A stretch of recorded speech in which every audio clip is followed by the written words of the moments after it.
Hello, everybody. Welcome back to another New Year's Indie Book Blitz panel. This is the last day of the Blitz. We have been doing these since Friday of last week. This is Blitz number 26 of the live events, and we are back with a panel of space opera sci-fi authors. I'm super, super excited. This is one of my favorite genres to read. I do not write it, so I'm just going to be fully transparent that if anybody wants to put questions in the chat, I will happily pull them up for Jeff and Forrest and Joe and Katie to answer. But welcome, you guys. How are you doing? Doing good? Yeah, doing good. Doing all right. I love your space background, by the way, Katie.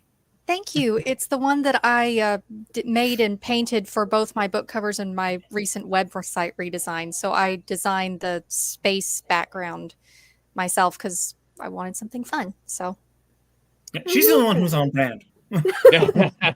well, also the space background is covering up what a mess my art studio is. So yeah, we don't judge. We don't. Yes. And hey, JCM and everybody else who's tuning in live on Twitter and on YouTube. If you have questions as we go through, drop them in the comments. I'll pull them up on the screen, just like I did this. Hello, everybody. And if you're watching and you want to learn more about any of these authors, the links to all of their books and their stuff are in the description box if you're watching on YouTube. So please give them a follow. Hey, Bo. Good to have you on. Bo. So we're going to start right off because you are all new, I believe. Joe, you've come on, right, for a different panel in the past, I think, maybe. I can't remember. So many panels this year between Spiffbo and everything.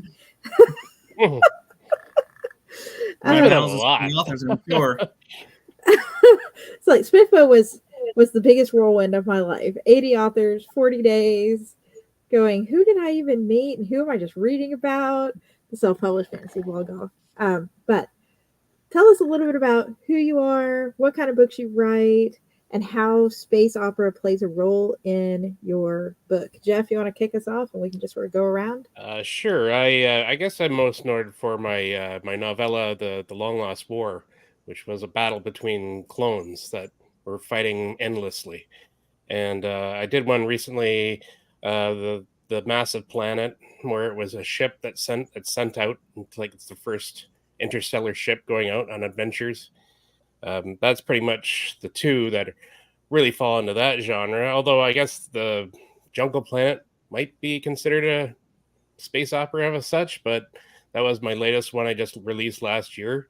I tend to write space opera-y kind of stuff because I'm into it. Like it's, we all grew up on Star Trek and we all grew up on all the great dramas, Star Wars, all the space fantasies.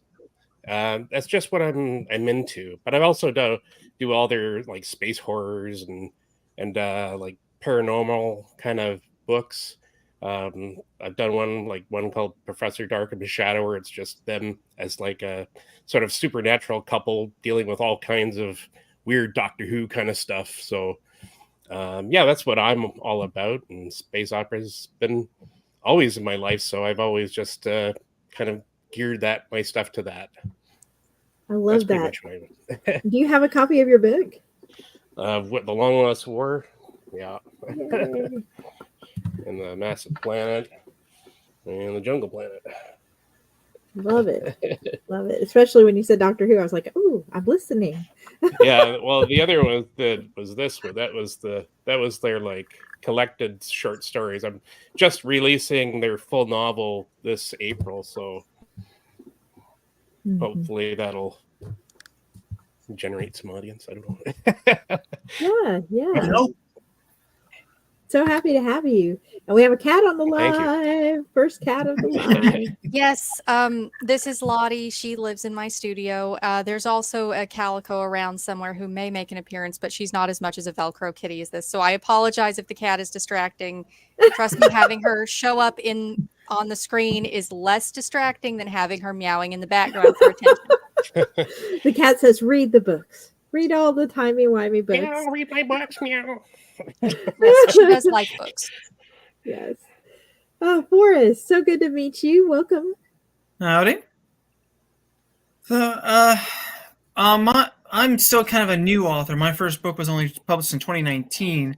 My first book two were young adult animal fictions. I'm less prepared than Jeff. I don't have them right at hand. But my sci-fi is the first in a new series. It's called Fog of War and follows three-man fighter crew. And like Jeff, I grew up on all the old sci-fis. Star Trek, Star Wars, Babylon 5, and then even things like StarCraft and Honor Harrington. I just like the fun that you can have in sci-fi, and space opera lets you have a little more fun because you can more or less do whatever. I mean, you can go harder like The Expanse, you can do this in the middle like Star Trek, and you go all the way to darn near fantasy and Star Wars. Whatever you want. Space opera lets you play around.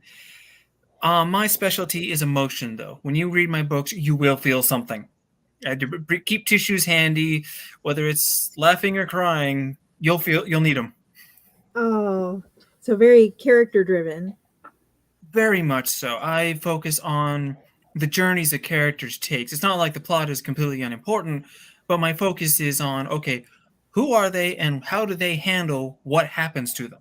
Mm-hmm. Mm-hmm. So it's not the war that I'm focusing on, it's how the characters respond to the war. Mm-hmm. Yeah. Love the depth there. Joe, welcome. So good to have you on. Thank you. I'm Joe Byrne. Call me JCM because that's what I write under, and that's where my Patreon is and my website and everything else. And I write about the war. So there's some character stuff in there. But if you need a box of tissues to get through one of my books, you probably have allergies. So yours is like come to mind for the action and the adventure. I prefer to have I like to say that there's on this, it's like my aim is to be like Guardians of the Galaxy. If you watch Guardians of the Galaxy, are there some tearful moments? Sure, but it's an action movie first, and everything else comes underneath, carried along by the plot. So that's how I write all my books. So Wistful Ascending, this is the old copy that has the matte cover. The new one is glossy. I don't have any of those with me. There's 3 more in the Hybrid Helix. Book 5 should come out this summer. Partial Function, which is explicitly a fantasy novel, is also out. I don't have a copy near me. And I am publishing a weekly magazine, so to speak. Wow. Where I'm putting stories out every week for free. It's called Grim Dwarf, and it's free. Did I mention the price? And if you don't love the stories, I do have a full refund policy.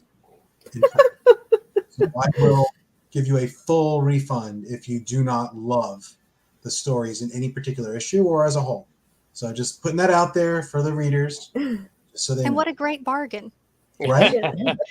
So do you have Space Dwarfs? Is that why it's called Grim Dwarf? Is it what? Did you say it's called Grim Dwarf? Grim Dwarf. Yes. So are there space dwarves in your book? There are no space dwarves in this book. They are on Oh. so the magazine's anchored by a serialized story of mine. So the one chapter goes in every issue and whatever else I can scrounge up. And that story is about a dwarf who's a dead, cursed dwarf, undead. He's cursed. He can't die, but he also can't do any of the things he loves to do. And he's trying to get killed and failing miserably because he can't be killed. So he just has to beat up a lot of people. It's a Knuckles and Necromancy story, which is the genre now that I've created. So, Hunters, witches, and their fleshless jaws is another little subtitle. But it's a thing. I don't know. So I don't you brought some dark into yours, like some horror, dark elements into yours, which I know some of our viewers are going to love. Yeah, it's not that dark. I don't do real dark stuff. I'm sorry. That's okay. What's wrong with that? We have a huge range. We've had on the panel, we've had Noble Bright, we had Cozy Mystery, and last night we had Dark Mystery / horror. And then it's like, if you miss something and you go, oh, I also want this, if you go look in the playlist, you'll probably find it somewhere. Space opera. I grew up on so Wistful Ascendant. The Hybrid Helix is a science fiction. They're superheroes, but it's a science fiction story. It takes place on a space station. There are aliens, there's artificial intelligences, advanced technology, all the trappings of a space opera. Also, guys in spandex punching spaceships, which is also as space opera as you can get, but people might argue. And other people on the panel were talking about their history. And I grew up on space opera. My parents had the Lensman series on their bookshelves when I was a child. So like as soon as I learned how to read, I'm like, what's this? So I've been reading space opera since I could read, and loving it ever since. Yes. Yay! It's such an addicting genre. Katie, welcome. So I have to say, when I pulled up your website, I turned your website to my husband and I said, Katie knows how to make an author website on point. I have to just take one look at Katie's about me and I knew exactly what you wrote. Thank you. I literally just finished the great first of the year redesign of that a couple days or last night, really. And I'm still making some tweaks to it, but I have a lot of fun with sorting all of my different things that I do onto that. But hi, I'm Katie Silverwings, and I write optimistic, cozy sci-fi with friendly aliens and the occasional talking bird who wants to be a starship captain. I also just yesterday launched my first little webcomic that ties into my sci-fi series that is about quail in space.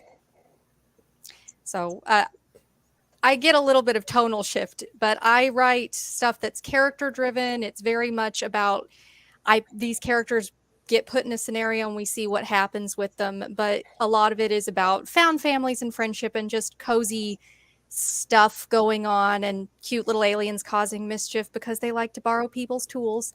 And I have 4 books out in the series, and thankfully I had somebody in the house who could bring them to me because I forgot to have them on hand. So I've got, let's see if I can get Feathered Friendship is my first one that came out, and then I have one Celadon,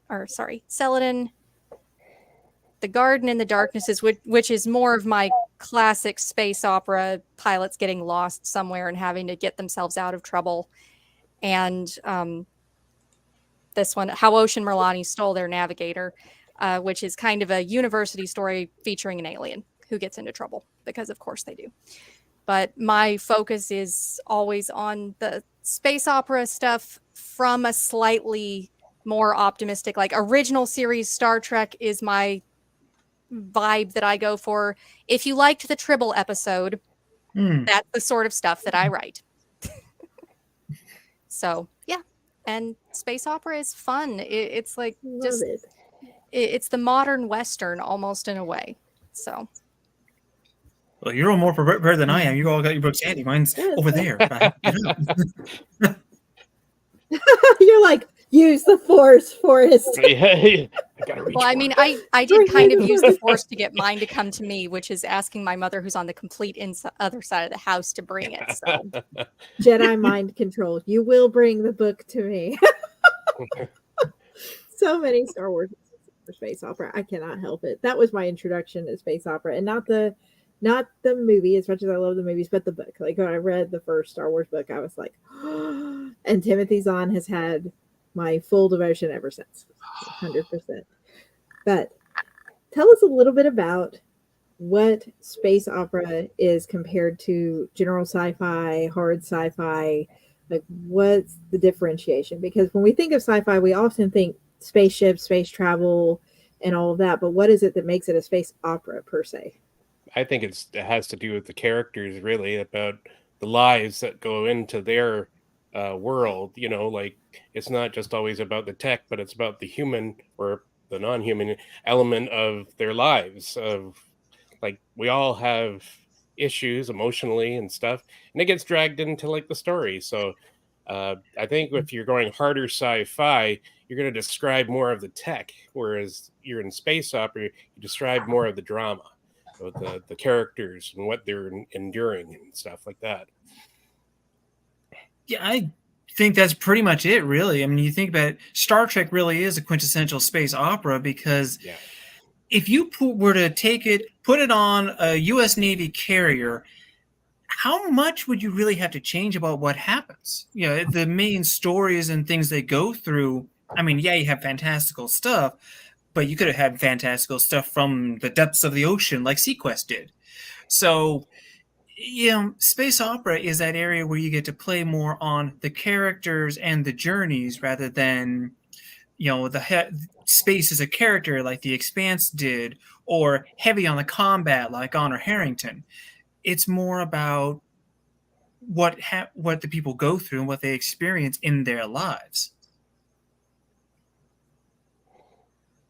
Yeah, I would say that. And like Babylon 5 is a great example of like that. I loved Babylon 5 to death. It was like the best drama that, you got a little hokey in some places, but at least they had fun with it.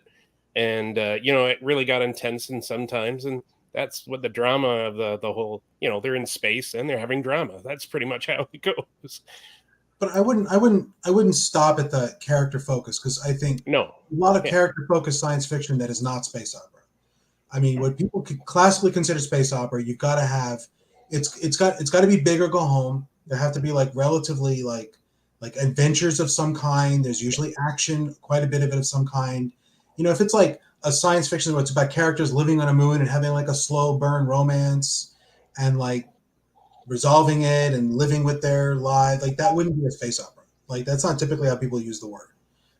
So usually looking for something more dramatic, but not in the sense of like interpersonal dramas, but in the other dramatic sense. It helps to have things blowing up. Yeah. Right. I'd say it's more action in there too. So it's like, yeah. Yeah. I think typically when people use the term, they're talking about lots of action, lots of things blowing up, and usually going places. Oh yeah. Most space operas, we call the space opera, and this is a way I violate this a little bit. I don't have a ton of travel, but usually you're going to other planets and having this sort of adventure in that almost Tolkienish sense, even though, yes, going places, doing things. Yeah, that was a great ad, because I know a lot of times when I pick up a space opera, it's like Katie, you were saying, the Star Trek, going to places that nobody else has seen, the interacting with other species that you've never met is just as big a draw for me as the drama and the characters. Yeah, I would say for me, space opera does lean into a lot of that, like Jules Verne adventure novels. You're going and you're having adventures, you're finding new things. Granted, if my books are put on the scale of space opera, there's, very high space opera stuff, and then there's the space operetta Gilbert and Sullivan kind of stuff that I write, which is a little bit less on the high stakes drama and a little bit more on that fun adventure side of things. But the fun part with it is that there's room for all of that in it, but still the core of it is it's a group, it's your characters having adventures in this setting. And I mean, Star Trek was conceived as Wagon Train to the Stars, so an anthology series following the same set of characters as they are going on a journey and encountering new events and different things happening. And that is where my sense of space opera lives, is that you're following a journey and an adventure, kind of like a cycle like the Ring cycle is an opera or different things like that. But the fun part of it is the adventures to me. So Yeah. So I have to know, discovering that this genre was available by indie authors was one of the most exciting points in my reader experience, because I think, as many other authors have shared on the panels over the weekend, when you go indie, you have more freedom in the kind of content you can put into your worlds. And it was just a light bulb moment of space opera exists in indie. World opens up. What made you guys decide to go the indie route? Was it that creativity? Was it something else? I think I was frustrated with the fact that there's just like no wiggle room for like your own material. It's just like you want to try to create something new, but then you had to go through these big companies that would, decide whether or not you're going to be in there or not. So it's like, well, screw it, I'll just do it myself then.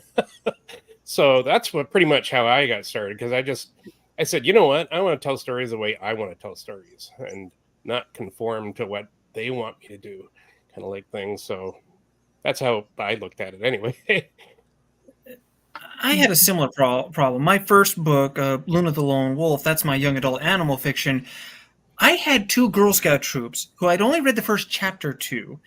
They wanted the first book and they wanted a sequel. They got a prequel, but anyway, I had every indication that, hey, this book is going to do well. It just needs a backing. But I kept being told it's too niche. It's just a wolf book. It's not. It's too Disney, which I don't know how that's a bad thing. And the more I heard about it, it's like they want boxes too much. Fog of War, my sci-fi, it doesn't fit a box. It's space opera, science fantasy, Star Trek, military. It's too many things. It doesn't fit one box nice and neat. And the publishers, they want a box so they know how to sell it. And I couldn't do that. And also, I do like the creative control where I can just do what I want with the story and trust the story rather than trying to write to the market. And I lost. There was a third point that I lost it. But also, I have a learning disability that deadlines would meet. If I had constant deadlines, there's no way I'd get anything done. So I do need the freedom to write at my own pace, even if that own pace is a book every 5 years. You get a better book that way. Trust me. At least for me. I just want to say up front, I'm happy to take a contract from any of the major publishers if they're listening.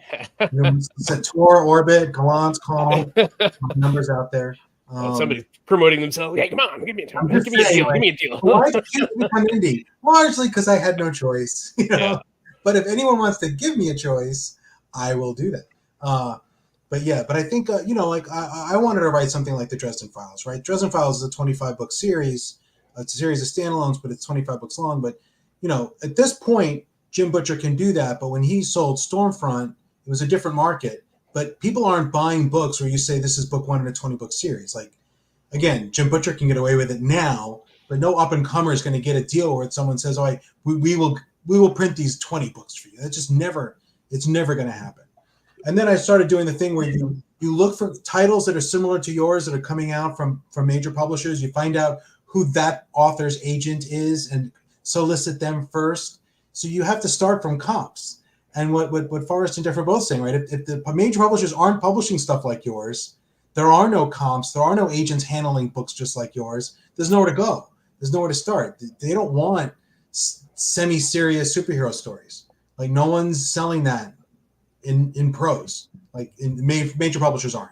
Right? Even the indies, it's not a big thing. It's like lit RPG. If you want to write a lit RPG, you can't go to Tor and find out who's the agent who sells lit RPGs to Tor. There isn't one. They don't buy any. There's a huge market for those, but it's not going through Gollancz, Orbit, or Tor. It's going through indies doing what we do. So yeah. So I the only way to write this series is to do it myself. I think that's a great point. I tell a lot of people that every book has a different ideal journey, and not all books are meant to be published the same way. Some will do better in indie, some are going to do better in trad publishing. But it's nice to know that it's available, and that you're, as an author, it's not necessarily that your book is bad, like Forrest was saying. That it may just be, we're looking at this as a product to sell through our business. And for us, this isn't a good business investment because of what we sell. That doesn't mean your book isn't any good or that your book's not worth reading. Yeah. How about you, Katie? My reviews then say it is a good book. Yeah, I just kind of went down the indie route after I had a few of my short stories rejected several times by different magazines, even because I realized, the stuff that I write, I am making up my own niche, and all of my stories are interconnected. So I have various things on a timeline. And my main thing is I write cozy, optimistic sci-fi. And I write low conflict stuff with not necessarily standard narrative structures. And I know people who like my books really like my books. And when I take them places and I'm selling them in person, I sell them and people really want to read them. But I also know the reality of what traditional publishers want. And that's stuff that's like what people already have. So it's an easy sell. And the fact that it would take me like 5 or 6 years just to get my first book published. And because I come from an art and design background, I absolutely had all the skills to design my book and do my cover art and put it out there. And I'm fortunate enough that I have a indie press via my mother, because she has some books that she puts out too that are nonfiction. So I'm putting it out under that, and I'm able to do it, but I have control over my books. I have control over how they're marketed. I have control over which is the next one in the series and different things. And I like having control of my stories. I like being able to write stories that don't have the kind of graphic content that a lot of modern adult sci-fi seems to want in the mainstream, that I can't read without having panic attacks. So I try to write stuff that are more towards the niche audience I'm building. But just traditional publishing is great if you're wanting to go down a very specific route. But for indie, I have so much fun creating these things and finding my own audience of people who want the kind of neat, unique stories that I want to put out there. And like y'all were saying, that you want to write your story your way. Why would I want to go traditional and only get a percentage of things and have to bend my stories to their will? Just wasn't a right fit for me. So.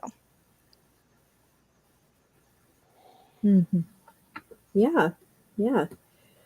So let's talk a little bit about romance in space operas, because I think sometimes people are like, oh, Hannah, you've got Riker, Indiana, Troy. Is there romance in your space opera books? And if so, is it a small or is it a full? How does that look in your books? Yeah, I do have some romance, and like the Long Lost War, it was between. Basically, he had a dream about a woman, and this woman becomes part of his world again, and it was like a destiny kind of thing in that one.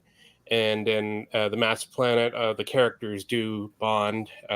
This lesbian couple, they do have a slight romance on the ship, and it's I think it's okay to put it in there, but I know that I'm a guy, and through our eyes, it's a little different from how women write it. So I always get that somebody on one of these chat rooms saying that men don't know how to write romance, and it's like, well, we're doing our darndest, So it's like, it's hard to write sometimes, but sometimes it's just natural. Mm-hmm. I mean, I don't know if anybody else has had difficulty with it, but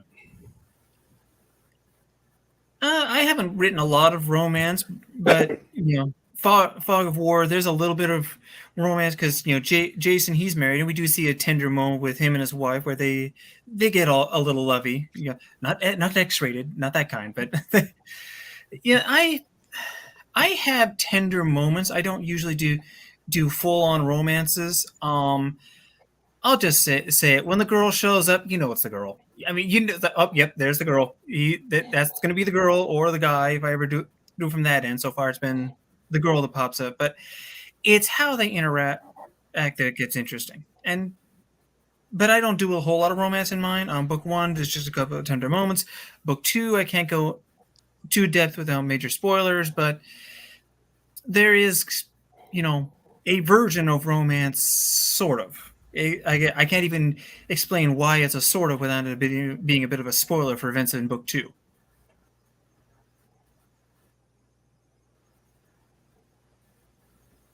Yeah.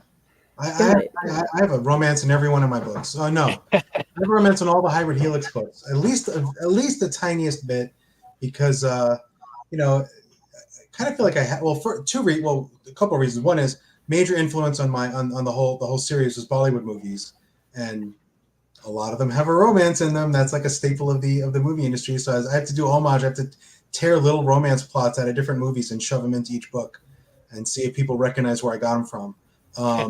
But also because it's just a part of me. I'm trying to portray this, this person with extraordinary powers, but it's like what I think was Jeff was saying earlier. They still have a normal range of human experiences and feelings.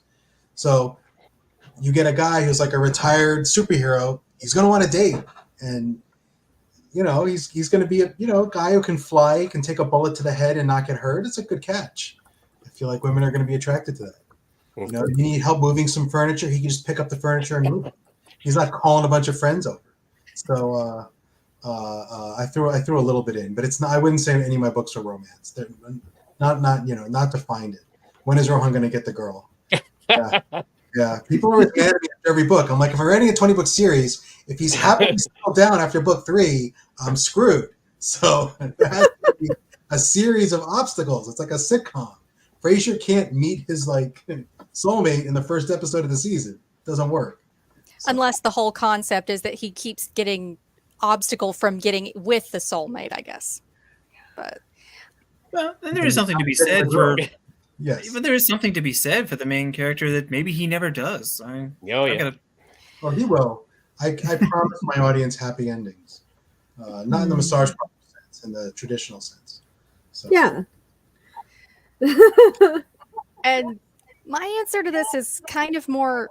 Some of my characters have romance stuff in the background of whatever's going on in my books. However, I'm aromantic.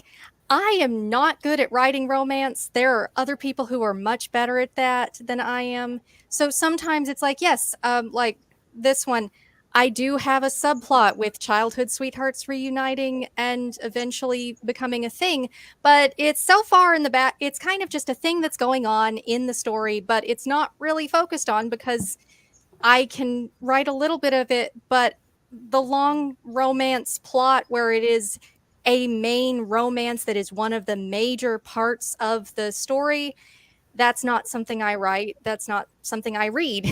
But my characters have, however, the minds of their own in a lot of ways. So some of them do have romantic connections, it is mentioned, but I don't focus on it enough to really call any of it a capital R romance as an element of the book. So it's just part of the background, like, oh, these two characters are best friends. Oh, these two characters have a romance thing going on. It's kind of all just background information that doesn't really affect my stories all that much most of the time. So I don't think a lot of space operas do have to have like a deep romance put into it. They could have like underlying tones of it, but it doesn't have to be predominant in all space opera. that's one of the fun parts about space opera is that it doesn't have to be predominant. Riker and Troy, it never really got in depth, but it was always kind of still there. It was there. Yeah, you could tell it was there. It was like... I would even think very spicy romance is probably unusual in space opera and would seem a little odd. I'm not saying you can't do it, but I think it would come across as anachronistic. Like if you're like, oh, this book is very spicy, like it would...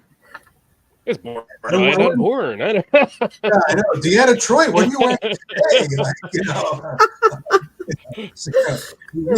Adding something to your neck. That might be a good thing, but it wouldn't. But Kirk and the Woman of the Week wasn't really spicy by. I don't. That's not what I mean by spicy. Yeah, no. There we have alien romance. Yeah, for that. That's like a whole other thing. For obvious reasons, I do a Fade to Black. I'm not writing what's happening after they come back from dinner. In my book.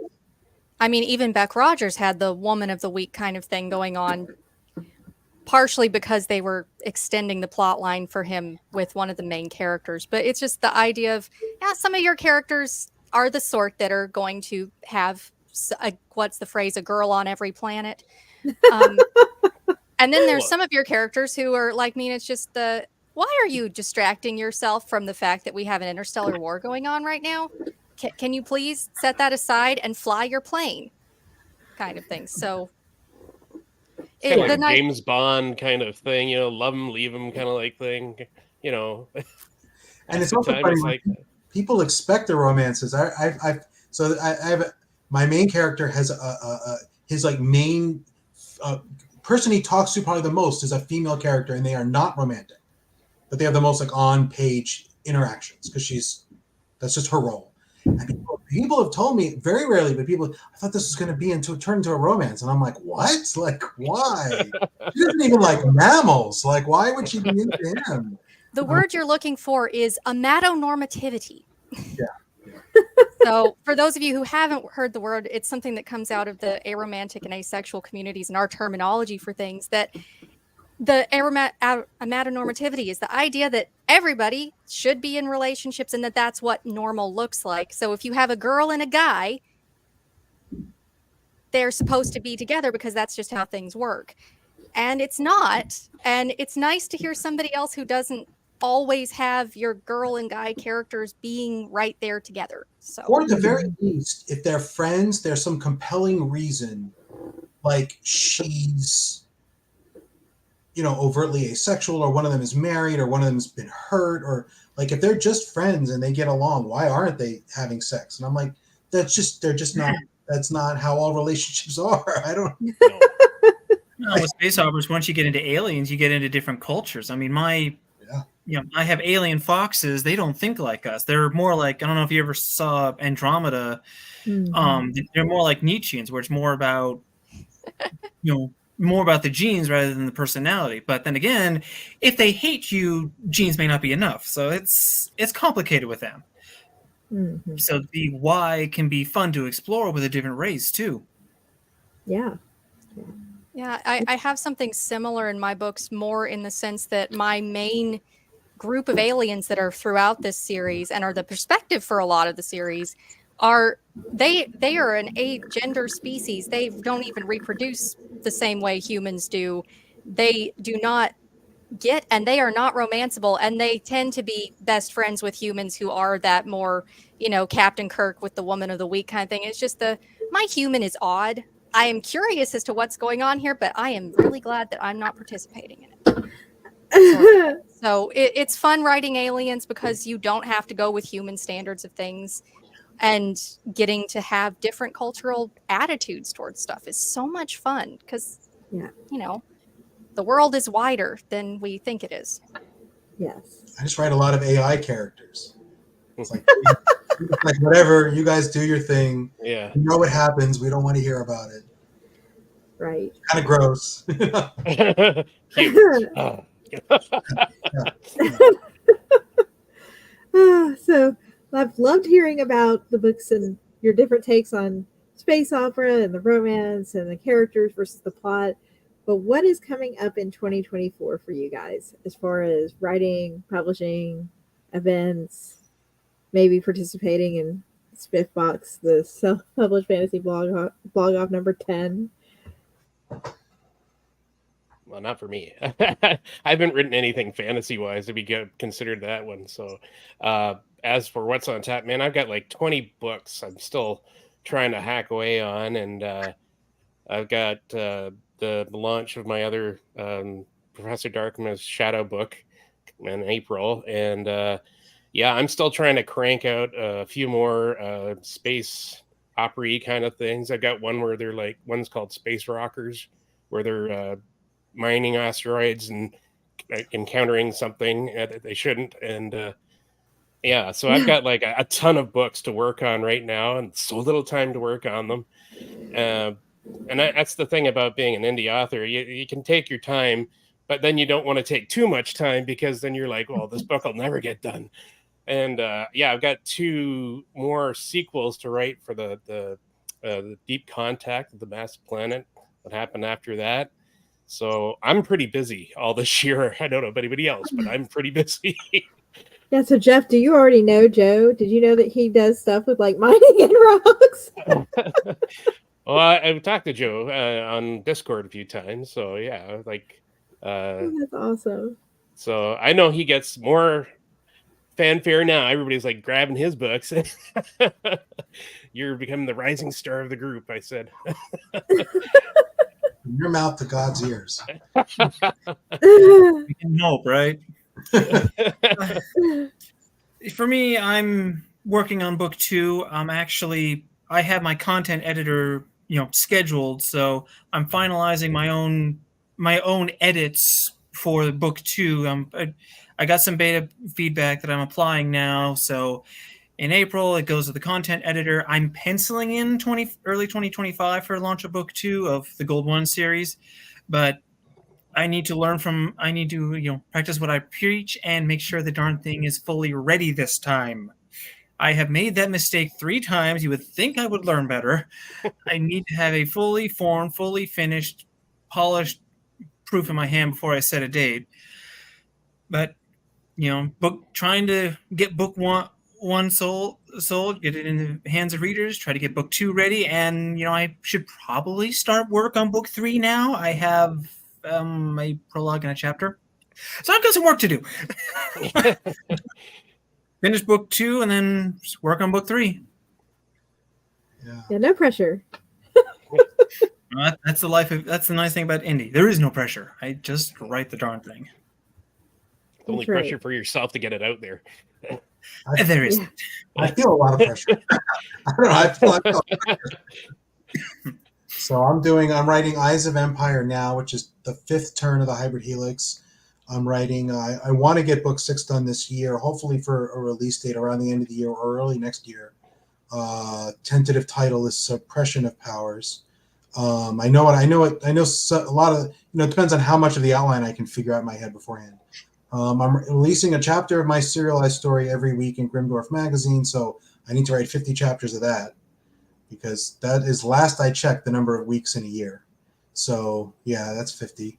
And then I'm intending to enter Partial Function in Spiffbo. My last chance to win Spiffbo, probably, because I don't know when I'm going to write a number 1 fantasy story ever again. I wrote it to enter in Spiffbox, and that's my goal. And whether I'll make it anywhere or not, but I literally hate wrote that book just to try to get further in Spiffbo after my earlier entry got eliminated. I was like, damn it, I can write a fantasy novel. I'll prove it to everyone. So I did, and it didn't come out as standard as I wanted. So we'll see. But it'll be fun to watch. Assuming I can get it in. That's the thing with Spiffbo. Who knows if you can even get it in. Like last year, 22 minutes or 27 minutes. My gosh, it's like such a quick time before you can get a book in. It's like it's already done. What? When did that happen? I'm 50. I'm almost 53, right? I can set an alarm and get up and have my files ready to go. But once the thing's under a minute to get in, which I think it will be this year, right? Then you have to be lucky. You can't have my internet blipped and then you're not in, So you got multiple devices. You got it on your phone. You got it on your computer. You got a tablet. You're like, let's go. By the time you sip your coffee, it's already done. It's like, what? Very nervous. So I don't want to have to start using insider trading, speed trading tactics to get my book submitted to a contest. So it's actually a big year, but we'll see my publication release schedule is always constrained by whether I can get covers done. The art takes longer than writing the books, because my artist won't give me 4 covers a year, even if I paid him. He's like, he doesn't have time. So it's always a delay. So that's my year. And then I got to start some Twitter wars with someone. Well, that's how you get exposed to these days, right? You go viral. What Twitter battle did I start? Did I start are clever chapter titles the most important thing in a book, or just the second most important thing in a book? And I made a poll where those were the only choices. And I'm like, someone's going to get mad. They always do when you bring up something. It's like, yeah, right. So I mean it all as a joke, but I don't know if everybody realizes that necessarily. So it just becomes stirring crap on Twitter. See, now you've heard it here, because we're streaming live to Twitter. So Twitter folks, you heard it out of Joe's own mouth. Go respond to my poll, and if you don't like it, you can make a comment or make your own poll, and I'll respond to that one. We can go ream him out at Burn 1. Is actually not JC and Burn. I don't know who the heck has that Twitter handle, but he did something bad. He's been banned, and I'm like, that was not me. Just everyone. Not me. So, Katie, what about 2024 for you? It is a busy year around here. I have a novella coming out either later this month or sometime in February, depending on how long it takes me to get the last of my production edits done and get my proof copy in to make sure that it's right. Because pro tip for indie authors out there, the cataloging blocks and Library of Congress numbers, if you want your books in libraries, you have to have those on your books. And if you've already published the book, they don't give those to you. So you have to redo stuff. So I've got the book, all that finally came in to put in this book. So I've got it. So I've got Warmth and Darkness is the name of it, and that will be coming out later on before the end of February. I have a collection of short stories that may or may not be coming out this year, depending on how long it takes me to write the last two of them. And then I have another novella called A Matter of Kittens and Mittens. It's about aliens playing in the snow. That's coming out late in November that I have to get everything sorted out for. And then, of course, I just launched Space Quail, The Adventures of Captain Caternix and the rest of the Space Quail. They all live on a space ranger ship, and in universe, the comic is written by one of the characters in my books. But so Space Quail just launched yesterday, and I have the first episode's pages scheduled, but I have a whole another 52 pages of that to draw, hopefully before the end of the year. And just my usual things, taking my books to most of the local Memphis conventions and different things in the area, because that is way more cost-effective marketing than trying to do ads on the internet. Mm-hmm. So lots of various things like that. And then, yes, I am based out of the Memphis area. So if you happen to be at any of the Memphis-based fan conventions, I tend to be around. You can't miss me. My booth is decorated with stars like this. Yay. So. Anime Blues Con 2025. Here we go. I haven't managed to get into Anime Blues yet, but definitely Mid-South Con, definitely Memphis Comic and Fantasy Convention, and hopefully the Memphis Comic Expo again this year. So wow. I am a busy little creature. And kudos to you from this introvert going, bravery, so much bravery. Also an introvert unless I'm talking about my books. That's a good thing to not be introverted about. They're like, what's your book about? It took me 300,000 words to write it. I have to do this in a sentence. I can pass this test, right?